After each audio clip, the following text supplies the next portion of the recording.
Bom dia, Boa tarde, boa noite, boa madrugada. boa qualquer hora. Reciclagem, compostagem e reaproveitamento de material. Viabilizando processos para uma casa ecológica. Aproveitamento de energia, transformação e uso inteligente da eletricidade. Apresentação de dados estatísticos e levantamentos quantitativos sobre os temas abordados matematicamente. Hoje, na edição especial sobre moradias sustentáveis no jornal MC Produções.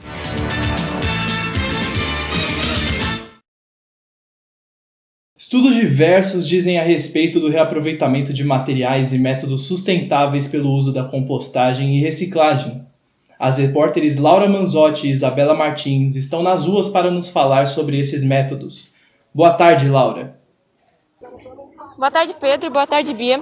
Apesar de conhecermos a importância da reciclagem, ela é uma atividade que não é muito realizada aqui no Brasil pelos moradores. Como se sabe, a reciclagem é a transformação do lixo que não seria aproveitado em produto novamente, mudando as suas características físicas, químicas ou biológicas, podendo voltar a ser uma matéria-prima ou um produto, segundo o Programa Nacional de Resíduos Sólidos. Além disso, a finalidade do reaproveitamento de materiais é prolongar a sua vida útil. Para que isso aconteça, esses produtos precisam ter indicado em suas embalagens o quanto que eles duram durante um ciclo, para que as suas características principais não sejam mudadas.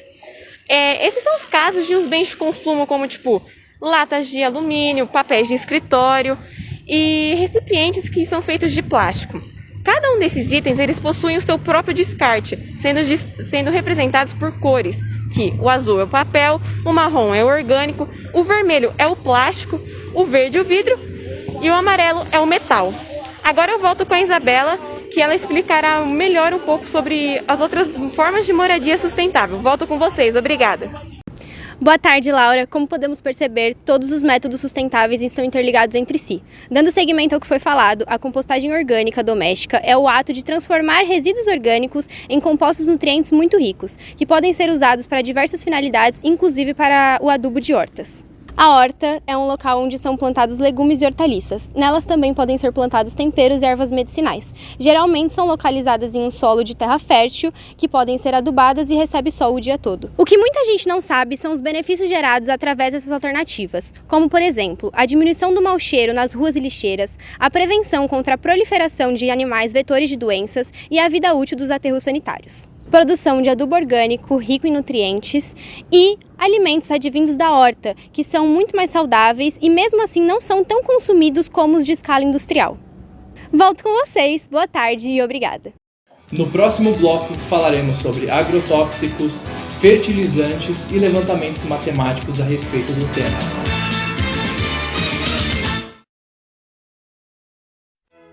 As pessoas às vezes me perguntam: como você consegue ser tão isotônico? Como você consegue realizar tão bem as suas atividades metabólicas? Como você transporta tão bem as substâncias no seu corpo? Eu sou do time água. Não há nada como tomar um belo copo de água fresca. Melhor que isso? Só se eu fosse anaeróbio.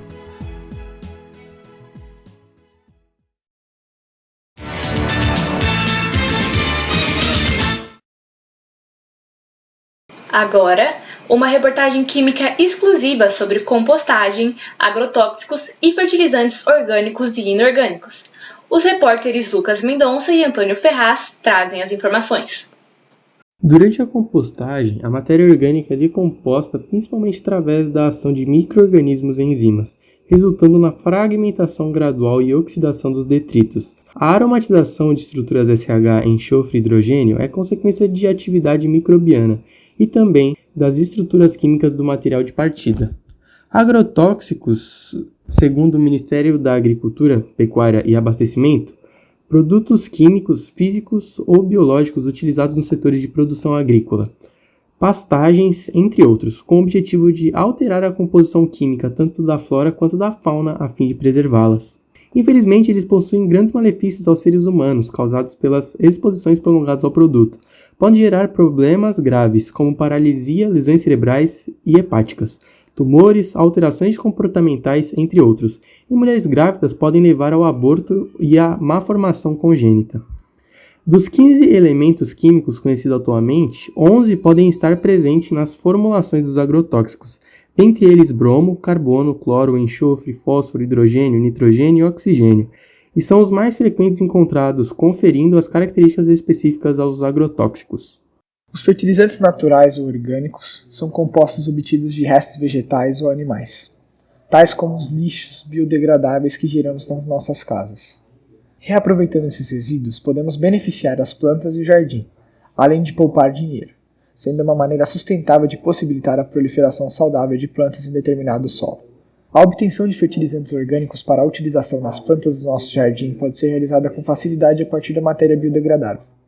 Os fertilizantes do tipo composto são aqueles produzidos a partir de processos físicos, químicos, físico-químicos ou bioquímicos, naturais ou controlados.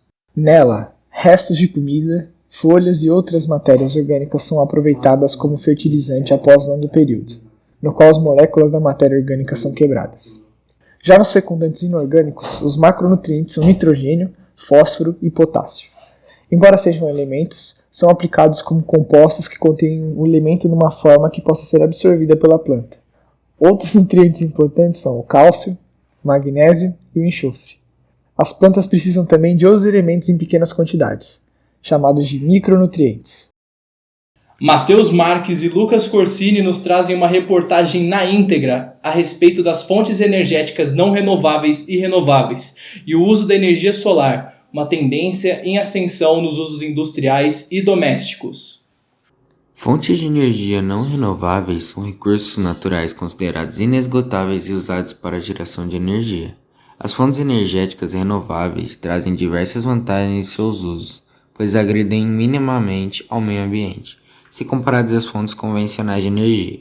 São resultantes recursos restituíveis, ou seja, inesgotáveis, como a energia hídrica, maremotriz, geotérmica e as novas energias emergentes, como solar, eólica e de biomassa. Explicando o processo dessa última forma de energia citada, ela é obtida através da combustão da lenha, bagaço de cana-de-açúcar, resíduos florestais, resíduos agrícolas, casca de arroz, excrementos de animais, entre outras matérias orgânicas. As fontes de energia não renováveis são aquelas que são geradas por recursos naturais que o ciclo de renovação leva a tempos enormes, ou seja, esgotáveis, como os combustíveis fósseis, petróleo, carvão mineral, gás natural e xisto, e a energia nuclear. Agora, explicando o processo por carvão mineral, a queima dele emite à atmosfera gases poluentes, colaborando então para o agravamento do efeito estufa. A principal diferença entre as fontes de energia renováveis e não renováveis, evidentemente, é a limitação de uso de recursos renováveis são infinitos, enquanto as energias não renováveis tendem a acabar e gerar grandes instabilidades ecológicas se houver um uso exacerbado. Aproveitando-se da mesma fonte energética que é utilizada nas hortas, energia solar, é possível usufruir do sistema de geração de energia por meio do Sol, pelo método da transmissão de calor por irradiação, que é a transferência de calor através das ondas eletromagnéticas. As altas temperaturas são convertidas dentro dos painéis solares, os grandes responsáveis por essa produção de energia elétrica sustentável. Essa conversão é realizada pelas chamadas células fotovoltaicas, dispositivo elétrico de estado sólido capaz de converter a luz proveniente do Sol diretamente em energia elétrica, por intermédio de efeitos físicos, compostos por material semicondutor, normalmente o silício. Ao incidir sobre as células, a luz solar provoca a movimentação dos elétrons do material condutor, transportando-os pelo material até serem captados por um campo elétrico, formado por uma diferença de potencial existente entre os semicondutores. Contudo, ao longo do tempo, um investimento como esse pode ser muito benéfico por vários motivos, como a grande redução de despesas com a energia elétrica, conectando os eletrodomésticos que mais gastam com as placas implantadas, não utilizando outros tipos de energia. Também a manutenção do coletor solar não é recorrente, além do fato de se tratar de uma energia limpa e renovável, pois não agride o meio ambiente e não se acaba. Finalmente, serão abordados dados estatísticos e levantamentos qualitativos para uma apresentação ilustrativa das teorias abordadas. Tratando-se da reciclagem, a população brasileira apoia 62% das cooperativas de catadores como agentes executores da coleta seletiva municipal. 78% dos municípios realiza coleta seletiva de porta em porta, o que é extremamente relevante para uma maior integração da reciclagem. E 52% das prefeituras são responsáveis pela coleta seletiva de resíduos sólidos. Infelizmente, dos 5.568 municípios, apenas 7 possuem 100% de coleta seletiva implementada. Os materiais mais reciclados em atividades industriais selecionadas são latas de alumínio, com 91,3%, seguidas de embalagens PET, vidro, latas de aço, papel e, em último lugar, embalagem longa-vida, com 26,6%. Com relação aos produtos orgânicos, os mais consumidos em 2019 foram frutas, com 25%, seguidas de verduras, alface, legumes, tomate e hortaliças, em último lugar, representando 8%. É importante ressaltar que os alimentos orgânicos representam apenas 19% de todos os alimentos consumidos até 2019. Quanto à utilização de agrotóxicos em território brasileiro, evidentemente há um uso significativo deles na porção central e sul do território brasileiro, havendo estados que usaram 12,23 a 16,69 toneladas de agrotóxico por hectare, estando Mato Grosso em primeiro lugar e Amapá em último. Sobre o consumo de energia elétrica por setores no Brasil, analisa-se a diferença entre a intensidade de consumos de energia, onde 33% deste consumo está centrado no setor dos transportes e 32% são consumidos a partir das indústrias em geral, ou seja, a soma destes dois setores já totalizam quase 2/3 de todo o uso da energia elétrica no país. Apenas 6% dessa energia são consumidas no setor público e comercial, 9% nas residências brasileiras. Já com a análise do gráfico que aponta a relação entre a evolução do PIB nacional com o consumo de energia elétrica ao longo dos anos, observa a tendência do acompanhamento das duas grandezas, sendo diretamente proporcionais. O crescimento do produto interno bruto tem como consequência o aumento do consumo geral de energia, tanto nos setores industriais quanto residenciais. Por último, podemos ver o intenso crescimento da utilização da energia fotovoltaica, conhecida popularmente como energia solar, uma possibilidade de fonte mais sustentável. A tendência desta utilização possui o maior pico no ano de 2017 para frente, de maneira de que de 2016 a 2019, o uso aumentou em aproximadamente 36,75 vezes. O jornal MC Produções encerra mais uma edição. Uma ótima noite e um esplêndido fim de semana. Nos vemos na próxima edição. Boa noite.